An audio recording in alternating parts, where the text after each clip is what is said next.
Hello guys, मैं आपकी रात का हमारे यूट्यूब चैनल पे आपका स्वागत है। और आप लोगों के लिए प्यारा प्यारा सा माँ का गीत लाई हूँ, क्योंकि नवरात्रि पास आ गई है। तो आप लोगों के लिए बहुत सुंदर सुंदर सा गीत मैं बुलाती रहूंगी। चैनल पे आप बने रहिएगा और आप लोग गीत सुनिए, आनंद लीजिए और चैनल को सब्सक्राइब, सपोर्ट और लाइक करते रहिए।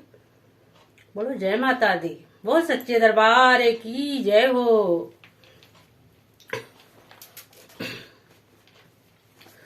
माई महारानी की मोहनी मुरातिया कलेजा छुएला हो, कलेजा छुएला। जैसे अड़वल के फूलवा से रस टपकेला हो, की रस टपकेला।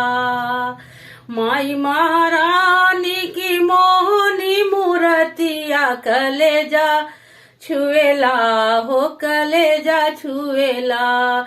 जैसे अड़वल के फूलवा से रस टपकेला हो, की रस चुएला।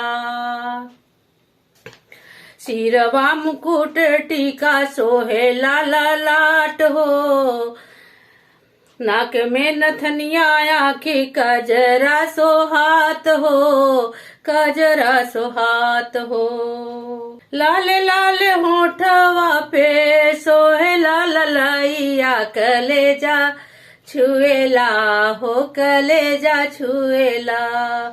जैसे अड़वल के फूलवा से रस चुएला हो, की रस चुएला। हाथवा में चूड़ी संग खन के कंगनवा, पौवा पयलिया खन के चमके रंगनवा, चमके रंगनवा। राधिका लगाए हैं मैया से प्रीतिया की रस चुएला हो, की रस चुएला। जैसे अड़वल के फूलवा से रस चुएला हो, की रस चुएला। माई महारानी की मोहनी मूर्तिया कलेजा छुएला हो, कलेजा छुएला। जैसे अड़वल के फूलवा से रस चुएला हो, की रस चुएला। आप लोग कमेंट करके बताइएगा गीत कैसा लगा। और अब मिलते हैं आप लोगों को नेक्स्ट वीडियो में। तब तक के लिए बाय बाय।